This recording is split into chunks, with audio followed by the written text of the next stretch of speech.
Welsh words can be a little bit misleading, especially if they look a bit like English words.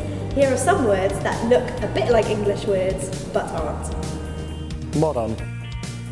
Calling someone a moron in Wales isn't actually as insulting as you think. In Wales, moron means carrot. So, if you're spending time with an absolute moron, you're actually being really healthy. Plant. You might want to put the watering can away, because in Welsh, plant means children. English plant and Welsh plant are very different. Although a Welsh plant takes a lot more looking after, you'll look rather odd if you take an English plant to the zoo. Brain. A Welsh farmer might use his brain to ward these away, because in Welsh, brain means crows. Paid.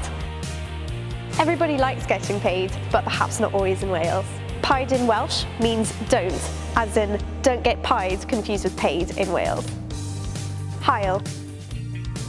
That's what we call the sun in Wales. Quite awesome, I think you'd agree. Don't forget to get a whole haul of sun cream. Tois.